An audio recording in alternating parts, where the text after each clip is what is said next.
Macros, Mindset, and Muscles. I'm Coach James. And I'm Coach Brittany. We're here to give you the truth about health and fitness. No gimmicks, no bullshit, just facts. Good morning. I thought you were pointing to me. Just Phoenix family. We were both pointing at each other. Please. So I was just like, okay, I'll wing it because we didn't discuss it like we always do. No. By discuss, I mean argue about who's going to start the podcast this Actually, by discuss, she means her telling me what to do. Welcome to marriage. All right. So we kind of put this off a little bit later than we normally do. We've been battling some kind of like sinus allergies, flu. Something. It's not COVID. We tested, but who cares? I mean, it's sucks either way. So if we're a little nasally, that's what it is. Yeah. Hopefully we don't have to take too many breaks to, hide the coughs. We got some water. We got some Diet Coke. Mm-hmm. And we got tissues. Yep. So we're good to go. All right. Let's get started, shall we? Let's do it. All right. So today we're going to talk about something that we see in our experience coaching. Most people show the same type of signs when they're getting ready to quit or give up on their journey. Yeah. So we're going to tell you all about these signs that you might be able to recognize yourself and how you can reel it back in. So we got 5 all-tale signs. And we say this because every person that ends up quitting, every single person that ends up quitting. And I mean quitting, not like they're going on their own to do their journey. Yeah, but this is like stop. They're going to stop doing this lifestyle change. Yeah. So we're going to start with the first thing. Number 1 is we start seeing consistent excuses. And I want to say excuses lightly because, like there are actual legitimate reasons, but there are excuses. And like you have to be able to tell the difference. And as a coach, like when you get to know your clients, especially, like what's an excuse and what is not an excuse. And it's very repetitive too. So they'll use the same one. I was busy. I didn't have time. I was too tired. Yeah, the same ones over and over. And yeah, I mean, if somebody only has a couple workouts during the week, yeah, I understand things get busy, but that's why you're able to move your workouts around. And they can still get done. With your schedule too, like you're in control of your schedule, right? So if you start working with a coach, now if you're working on your own, it might be different. But if you're working with a coach, especially us, if you're new to this and you don't have a ton of experience and you're not like advanced into your lifting journey or anything, like we don't start people off with more than 3 to 4 days a week on exercises, like on workouts. So you're talking about like 3, maybe 4 days, depending on the person, of 30 to 45 minute workouts. So it's not a super grueling program. Your workouts shouldn't be super grueling. If you work out 5 days a week, 6 days a week, and you're in the gym for 2 to 3 hours, I can understand why you might not have time. I don't have time to be in the gym that long. But 30, 45 minutes, I mean, we're talking about a lunch break here. Yeah. So you're in control of your schedule. And if you're not able to make time for that, we'll get into that later. But there's things that you can do to kind of reel that back in. So we got excuses. Yeah. So you start making more consistent excuses. You start missing your workouts. You start missing your daily habits. The small things. Yeah, it starts with the small stuff. Like with our clients, like step goals. Drinking water. Yeah, drinking enough fluids, hitting your protein, things just like that. Little things. Those little wins that you create. Or even daily, logging their food. If that's part of their program. Yeah, that's part of their yeah. So, you start missing out on these things and you start having consistent excuses as to why you didn't do it, which leads into sign number 2 is that progress slows, halts, or reverses. Mm-hmm. And that's because, you were doing all these things to create all these awesome wins. You're drinking enough fluid so your skin is brighter. You don't feel as hungry all the time. Maybe you're exercising regularly, you're hitting your steps, so you're sleeping better at night. we start seeing these things go backwards. Yeah. And yeah, I don't even have anything better to say about it. I mean, you just nailed it.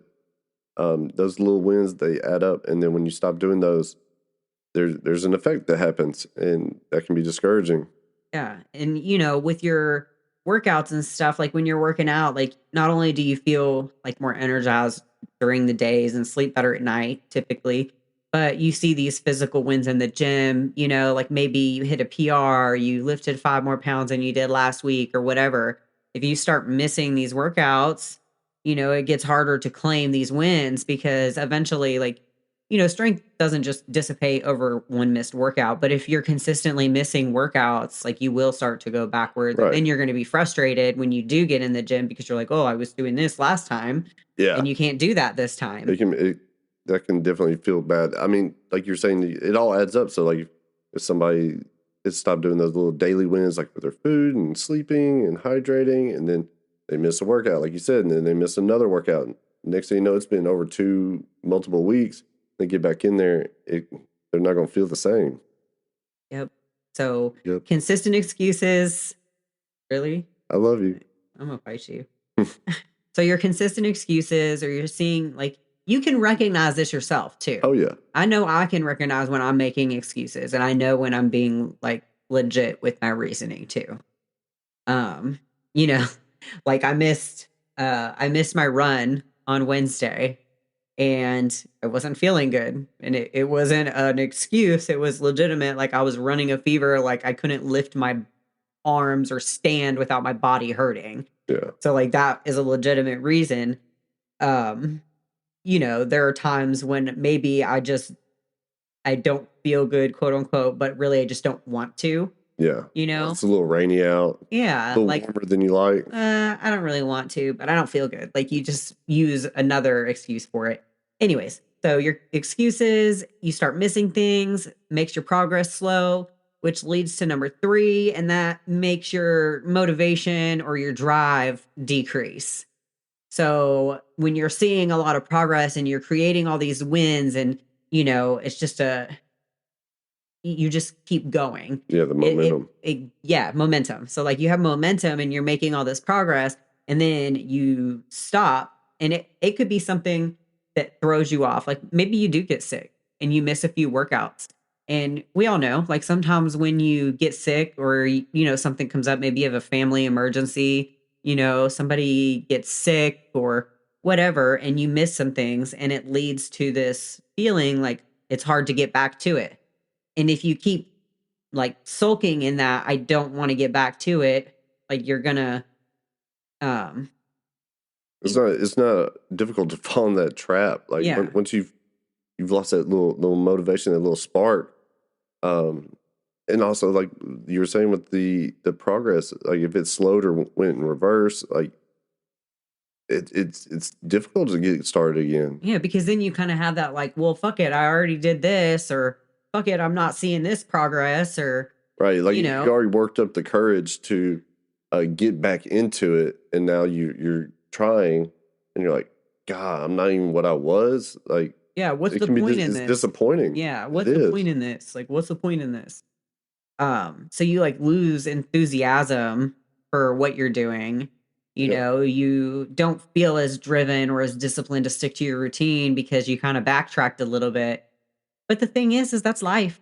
Yeah. Like that's going to happen in this journey. Happens. I think it happens with anybody and everybody. I don't think that anybody can honestly say that they have had times where they felt like they've never felt unmotivated. Yeah. And beating less than enthusiasm. And beating yourself up over it, like trying to get back into it, is not going to help.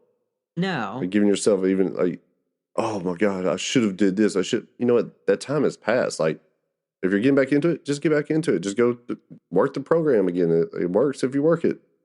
Which decreased motivation, like you said, they start saying things, leads into number 4, where they're talking negatively to themselves.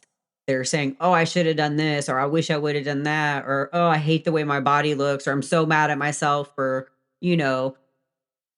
for going on vacation and putting on 10 pounds of water weight, whatever, like because people obsess about the scale, you start looking at things more negatively instead of that positive outlook. Oh, I'll assign some very negative things to in my head, and I have to like stop it. Yeah. If I'm going down that road, like I'm just as guilty as anyone else at times. Like, oh, you're a weak bitch. Like, oh, look at you, fucking skinny. Like, you look weak. Like, I have to get out of that mindset. Like, no, just get back into it. Get back into it. Yep. And the negative self-talk, it's like a self-pity party, Yeah. Because and you can feel for yourself, whatever, but you have to be able to recognize, like, okay, reel it back in. This is kind of bullshit, Brett. Like, you are in control of how your body, like, you're in control of your body. Like, Yeah. any results that you have or don't have is a direct reflection of choices that you've made, decisions you've made, workouts you did or didn't complete, whatever. Like, you control that all. So when it comes to self-talk, I mean, you wouldn't say those things to a friend. Yep. Like, if your friend was going to, either they stop for a period of time or whatever, and they're getting back into it, or they made a mistake or something, you wouldn't beat them down. You would encourage them, to get back into it and to just learn from it and grow. Just keep going. I don't know. I might tell my friend how it is. You definitely, you're the meanest friend I've ever had in my life. I love you, but God, bro. Well, I'm just saying, okay, let me, I don't even know if I'm joking right now. You're not. You're totally not. I can be like empathetic. I can feel for my friends and their struggles, but I'm also not going to enable them and let them think that their choices like aren't the reason that they're not seeing this progress. So like, I wouldn't tell my friend, like, I wouldn't sit there and call my friend names or Bro, you're not things going to like, be cruel about it. yeah, like, I'm not going to be cruel about it. I'll be like, yeah, I totally understand how you feel. I'm sorry you feel that way. Like, what do you think you could do to like improve it, Right.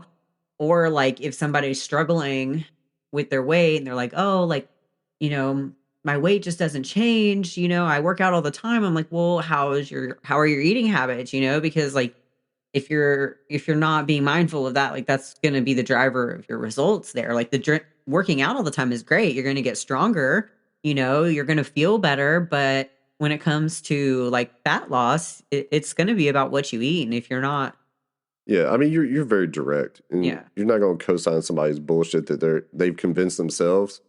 If somebody makes an excuse enough, like eventually they kind of like adopt it and like truly feel like, oh, like you're like, no, but you also don't beat people down. Yeah. You'll be honest with them, and you'll give them encouragement or knowledge to overcome that. But I think people tend to, even myself at times, believe their own bullshit. And that's what I think, and that's what I was kind of getting at. Like, you can be direct with yourself without putting yourself down.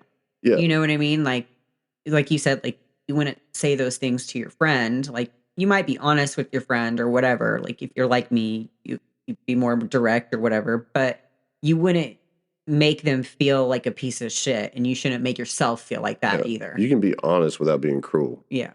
And just being honest with yourself, like, yeah, it can be uncomfortable. It can be uncomfortable, but when you get real with yourself and be honest, that's when change can happen. Yep. So negative self-talk, that's number 4. The fourth sign that someone may be getting ready to quit, that you might be getting ready to quit. So try to, talk positive, speak things into existence, be positive to yourself, and you'll, get the benefits of that. Number 5 is people start avoiding, like, they have avoidance behavior. So for us as coaches, what this looks like is typically they'll stop doing their things. They won't engage in conversation regarding their goals. They'll skip doing their check-ins, because I think some of it might be like they might skip their check-in because they're afraid of confrontation, or they're afraid that their coach might call them out. Like, yeah, they're hey, afraid that what's going to be said. yeah, like, hey, what's going on? When in reality, like, that's the time you need to check in the most, because your coach is human too. And We're they'll human. also they'll, if they do the check-in, they'll submit it late so there isn't a response right away. Yeah. So like For our our business, clients. we respond to all check-ins that are turned in on time on the same day. If they're turned in late, we don't we do check-ins on Sundays and they're due by 12 p.m. Central Time. If they don't turn them in by 12 p.m. Central Time, we don't respond to those late check-ins until Tuesday. Yeah. And that's just how it works for us. That's how we have it set up. Other people might be different, but they'll, sleep on it. They'll turn it in late or whatever. And then some won't submit it at all. And then even if they do their check-in on time, if we ask them what's going on or whatever, they'll be short. They don't really want to talk about it. They'll put, like you said, NA for responses on the check-in or none or nothing, just very brief, short which is a answers. big change because when someone has started with us and early in the journey, I mean, chickens, you would receive them early. There's a big change. Typically, they would do it early in the morning or whatever, and then next thing you know, it's barely on time, and then it's not at all. Yeah, and you would respond to their check-in, and you would get a immediate response from them because they were eager. They were wanting to see, they're excited and wanting to know the next steps, and then all of a sudden, they don't respond to you. Yeah. And anyway, it kind of sucks because, for us as coaches, we're here for that reason. We want to help you find a way that's sustainable for you to keep up with. And if you're not communicating when you're struggling, that's part of it.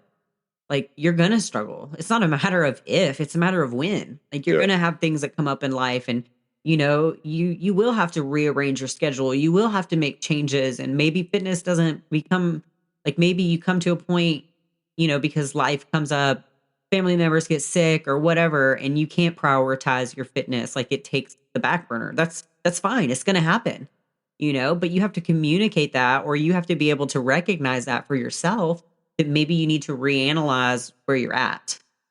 I agree. Because if you can jump in and recognize these signs, you can hopefully help yourself stop the process of quitting, because that's where you're heading with these signs. And there was a reason you started. You know what? There was a reason you went and started this journey, and something has happened and gotten you off track, whatever that is, whether it's sickness, work, anything, relationships. It doesn't mean you have to quit, but it does need to be reevaluated, and maybe a new plan or some new suggestions need to be made to make this doable in your life.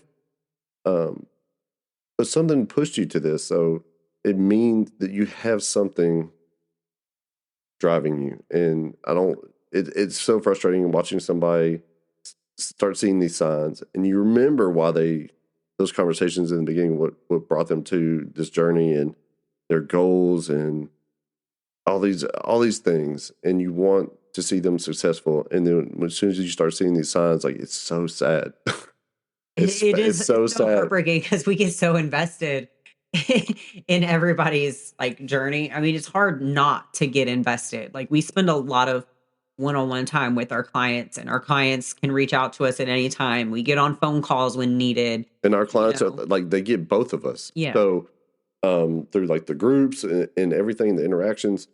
And it's sad when as soon as one of these things starts happening, and it might even be my client, and I'm just hey, I think so-and-so is getting ready to quit. Yeah. And it might not even be my client. I may see that in your client, in some form, or you see it in one of my clients or whatever. And it's just really? I can pretty much call it. The engagement goes down. Yeah. Everything. I'll be this person's going to quit. Yeah. And we have not been wrong. Yeah. It's just, oh man, it's frustrating because you want to see people successful, and we go to almost any length to help someone continue. Yeah. And once these things start happening, it's There's no, It's like a domino effect. yeah. But you got to like get something to stop the domino, you know? Um so let's talk about how we can reel it back in, because we've talked about the like a few signs that, someone might be quitting, but what if you recognize these signs in yourself, or Yeah, maybe if maybe you're sitting there right now, yeah, listening to us, and you're like, "Oh my gosh, I do this," or, "This is totally me right now." Or maybe you're a coach and, you see this in your clients. So like how can you get them to reel it back in, to bring them back on track? First you have to understand that like you can only do so much, as a coach. It's up to the person. But first and foremost, like you want to be honest. Like if you're the person that's recognizing these signs in yourself, and you have a coach or you're just working by yourself, you got to be honest. So you got to be honest with yourself, and you got to be honest with your coach if you have one.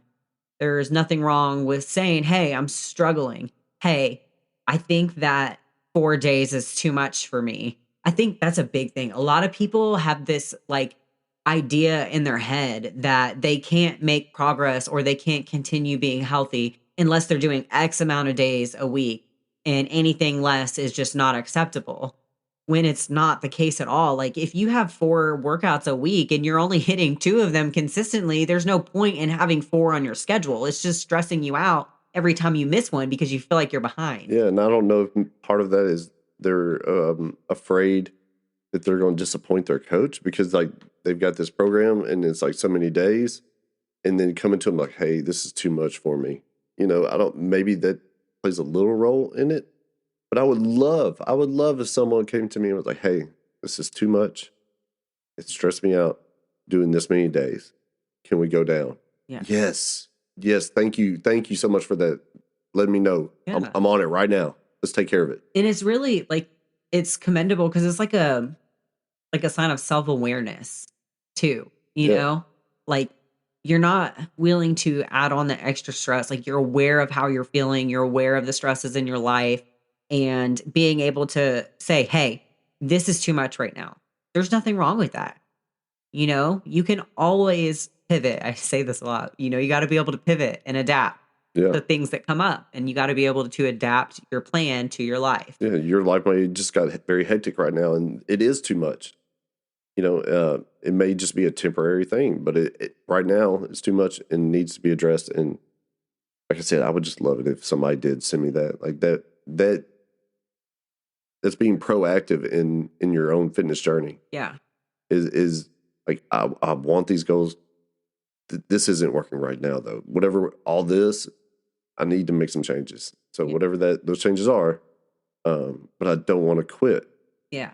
It's getting crazy, but I don't want to quit. Yeah, exactly. And, being just communication is key. We said this so many times, and we've said it in many podcasts. You have to be able to communicate, especially if you have a coach, and you're a lifestyle client, or even if you are like a bodybuilding client, communication, like if you're not communicating things that are going wrong, if you hurt your back and you don't like tell your coach that, how is your coach supposed to know to like make adjustments? Yeah.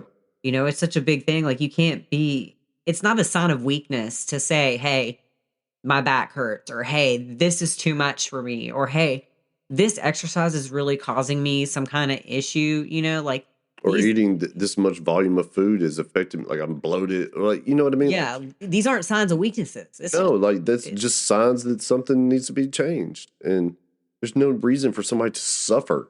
yeah. This is not a game of suffering. Like maybe in a contest, like it's uncomfortable, but especially lifestyle, this is not supposed to be very uncomfortable. Yeah, this is when you're doing lifestyle changes. If you're a lifestyle client, which means you're not competing in bodybuilding or some type of sport, you're just trying to make your life better. This isn't supposed to be an extreme thing. This is supposed to be something that you can maintain in your lifestyle. That's why it's a lifestyle change. These actions, these daily habits, they're supposed to be something that you can stick to, and not something that stresses you out. Yeah.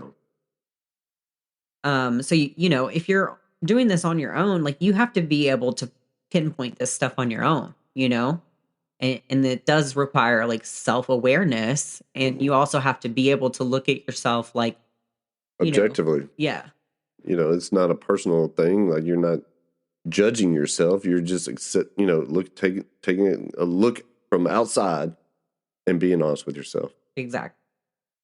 So the next way that you can reel it back in, this is kind of something that I actually utilize for myself when my time starts getting away from me.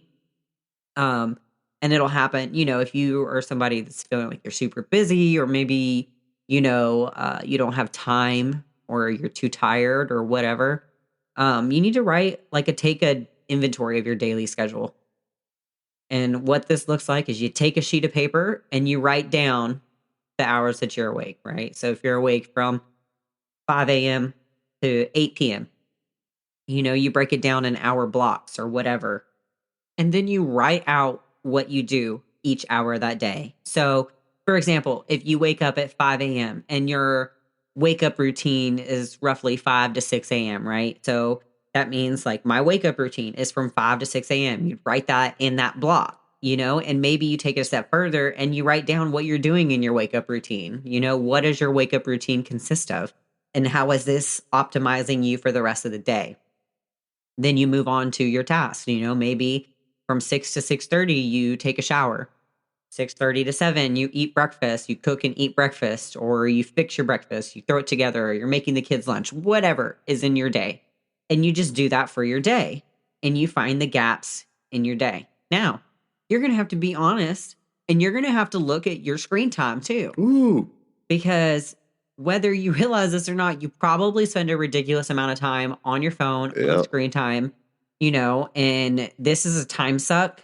And it's something that you have to be able to pinpoint for yourself. And this isn't us saying don't have screen time. This is us saying that maybe you need to inventory it and like set some limits for yourself and Yeah. stick to them. Yeah, because if you're staying up 3 hours a night playing video games and then waking up at the last minute before you go into work, so you don't have any time in the mornings, and then it's rushed throughout your day, and then blah blah blah blah blah blah blah. Like there's taking an inventory, you can really see ways and times that you can do things a little bit differently, make some wiggle room, make some things fit, be more efficient. It's just a great tool. Yeah. Great tool. And maybe, you do that for all of your days. And then your days that you have gaps in your schedule, like, oh, well, from, 4 to 5 on this day, I don't really have anything going on. Bam, there you go. That's your workout day, and you figure out where you can put these things so that they would be most effective for you, where they would work out, like where 9 times out of 10, you can hit that workout every time instead of having to move it around every time. Because if you don't have that consistency in your schedule, you're also more likely to not stick to it. That's why we try to schedule, workouts for the same days every week. Yeah. Some people have varying days that they work, like they're not the same every week. So that doesn't necessarily work, for everyone. That's why like taking an inventory and, recognizing, okay, well, days where I don't have to work, like I can do my workout, and then you just make that the routine that every time you don't work, you work out. Yeah. Or vice versa, whatever works for you, I've had to do that and change my workout days and schedule, and you get so set in your ways sometimes. Like you're like, well, this is when I'm gonna work out, and then life kind of changes and things move around. You're like, but this is when I work out. Yeah. Is it working best for me and my schedule? No. So would I prefer doing it at different days? Yeah, I would, but it works better on these other times. And so like that's what I've had to do lately. Yeah. And I do the same thing. I work at home. I work from home. I'm at home, like all the time. So sometimes if I'm not being like aware of what I'm doing or paying attention to my time, like it's not crazy for me to get lost on social media. I do a lot of interaction, I promote my business on social media. Like I'm on social media a lot. I run, an active group. Like there's reasons for it, but it's not hard for me to get distracted from what I'm doing. And when I find that I'm not being as productive, like writing out a schedule for myself, it does help. And I've done it many, many times over the Oh, years. she does. She definitely does. And you're very good at planning things. And I think I don't know if you've always were that way because I haven't known you my entire life, but I do know that you operate very efficiently and you do plan things out and you do keep track of things and you write them out on calendars and schedule when you're going to work on this, not post it. Like you're going to come up with ideas on this day and then you're going to work on this for the Facebook group on this day and the Instagram, you're going to do it on this day. Like it's very impressive. I wish I was that way. But like that time you got me the planner. Anyway, we won't talk about that. No, you know what? I'm glad that you brought that up because let's talk about No, it. we can I just move on. I love talking about old shit. I think your mic's going. No. I think See, a little static. remember, you're like, I want a planner. So I'm like, okay, if I get you a planner, then you have to use it. Almost a year goes by, and I pick up the planner that he just had to have, and he never wrote anything in it. I'm like, you need to start using your planner. Like, you spent money on this, you need to use it. So he writes down, like, in his planner, like it was a plan, was told I need to start planning shit. I'm like, I can't stand you. Needless to say, he doesn't have a planner I don't anymore. have a planner now. But anyway, funny times. So take an inventory of your daily schedule. Be honest. Like that's what this is for. You have to be honest with yourself. Next and last for what we're going to talk about, how you can reel it back in. Have an accountability partner. That's good. Some people, this might be a workout partner. Some people, this might be a coach. Some people, this might be like a really close friend that you trust to keep it real with you. It could be a TikTok friend or Instagram friend. Anybody. I've had several accountability partners over the years. I feel like you're one of my accountability partners. But I have a social media friend. We became friends through competition. And she's probably one of my BFFs. Because we talk so much and we have always like kept it real with each other, and she'll be like, hey, like I'm noticing this about you, and vice versa. Like we'll call each other out and we'll say things and we go back and forth a lot and we keep each other accountable. I love that. And it's just, it doesn't have to be anything crazy. It'd be like, hey, good morning. I'm up. Are you up? I'm getting my steps in, Yeah. And it's something as simple as that. And I have a friend, that I met through TikTok, and he's awesome. And we'll just send pictures of our lunch to each other, and like, hey man, I hit this today in my workouts. Cool, or we may share little stats from the day, or a little video or picture or something, and that's it. And I've definitely talked to him when I was struggling. Like, yeah, man, I don't know what my deal is, but mentally I'm struggling, like with my workouts. I don't know.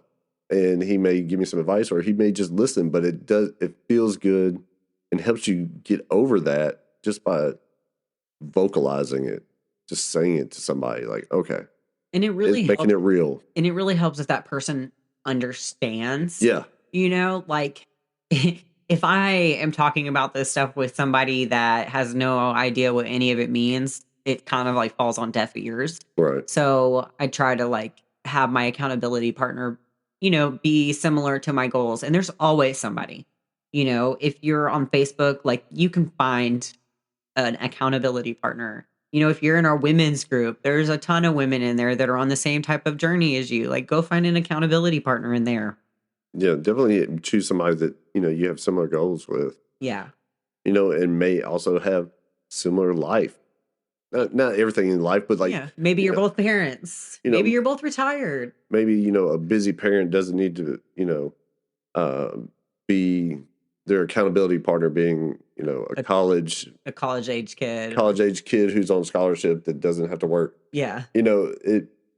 Anyway, find somebody similar, somebody that also has the same goals, maybe kind of the same background. And, maybe your accountability partner is your social media and you use it as a journal, because I've done that. One of my big things, like when I'm in prep, I post a lot. I post in my stories. I talk about how I'm feeling, and whether people watch it or not, it doesn't, I don't care. Yeah. You know, I do share because I'm honest about my journey. And it helps me be accountable to myself. Like just posting my story, because if I'm putting it out there for other people to see, then like it's not like it is me being accountable to myself, but I know that people are also watching it. And if I backtrack or whatever, like then I'm going against my word. Exactly. I think that was pretty much the reason I started posting on Instagram early in my journey. Was the same thing. Like, I'm sure people got sick of seeing my food. Yeah. You know, it's like, here it is. Here's my food. Cool. But yeah, I would post, little clips from my workouts and my food. And was anybody paying attention? I don't know. I have no idea. But it kept me in the mindset of I don't know, just being accountable. Um, and hopefully maybe somebody else was like maybe doing a fitness journey and they're like, oh, he's doing his stuff. I better make sure I eat my food today. I don't know. I think I had like -3 followers back then. We followed each other. Yeah. Another day we'll talk about that. Talk about her being rigorously honest. Just calling people out on Instagram. Just don't neglect your core. Yeah, but Didn't even know this chick. And she's like, don't forget to don't because neglect your you're a core. typical gym bro, you're like, yeah, upper body day, yeah, back day, arm day. That's all right. Like, when is this motherfucker gonna work legs or core? You That's all know? right. I was like, hey, so what would you suggest for core? And then she all wrote me a book, knowing that's not even wild. Anyway, I just wanted to talk to you because you're cool. But we were supportive of each other's journeys too. You started following me like back when you were first getting sober and whatnot. Yeah. And, our journeys were different, but we respected the grind for each one. Like your goal was to gain, mine was to lose. And, hard work is hard work. It doesn't matter what end you're on, if you're working hard, like that's a risk, like, props. And seeing when you would post so early in the morning, that was so cool to me. Like, everyone would post things in the gym and do this and that. And for some reason, like for me, like in my head early on was like, what are you willing to do for your goals? Like really, like how dedicated are you gonna be? So like I was like, I'm gonna start getting up. I'm gonna start getting up early. And I was like, nobody else is up, said Brittany. And I was like, oh, she's up. Oh, she for real, for real. Like, okay. Oh, she's already running, so I gotta get up even earlier. Okay. All right. So sleeping in, we're not doing that anymore. So you can have accountability partners that you don't even really know, like I said, maybe you just recognize the hard work, you respect their grind, make friends with them. Yeah. Like he was encouraging like to my runs and stuff. And this was back like we were friends, like 100%. social media friends. And I would go out and run. And I'll tell you what, this motherfucker ain't never ran a day in his life. I have too. No, you haven't. Maybe not as exercise, but I've been chased a few times in my life from a dog or something. He's never run. So even when I was training for my races back then, like he would be like, you got this, like it was just like an encouraging thing because I'd post in my story, he'd reply to it, whatever. Like it wasn't, it was just a like accountability thing. Like this person sees me, I'm accountable to somebody other than myself. Yeah, just you're killing it. Like that's awesome. So find somebody that you trust and that will hold you accountable to what you want, what your goals are, what you say you're going to do, don't pick somebody that lets you flake or that don't call you out if you don't show up, Yeah, there's a reason you started this and it mattered. It mattered. Yesterday it mattered. Whatever has gotten in your head today, like you still want it to get it accomplished, but like sometimes there's friction. Sometimes there's going to be that little voice like, oh, you can just stay at home. Oh, no, it's cold out there. No, you don't want to do that. It's snowing. Oh, man, go get that Big Mac. Oh, you know what? You worked really hard today. You don't have to cook. Oh yeah, yeah. There's all kinds of, and don't be your own worst enemy. Recognize the signs, pull yourself back in, make the changes that you need to make so you can keep going. That's the biggest thing. Like, don't give up on yourself. You came too far. Yeah, like just don't. Just look at it objectively. There was a reason you started. You don't have to stop. Just make the changes. Pivot. Be honest. Yeah. And if you need help, ask somebody about it. Yep. So we hope this episode helps some of you out there. I know it'll hit some people. Hopefully. But, you're not alone. Everybody goes through these phases. I've been there. Recognize it and reel it back in. It's awesome. Great episode. Thanks for showing up. I'm glad you were here. Yeah. I'm glad you could make it in today. Yeah. Almost got fired. You did get fired. Well, actually, I quit, but I reapplied and I was hired again. On the spot. On the spot. We're desperate. Haven't had too many applications lately, huh? It's a recession. Right. All right, y'all. Until next time. I'm James. Bye. Bye. Thanks for listening to Macros, Mindset, and Muscles. Until next time, I'm James. I'm Brittany. We're out.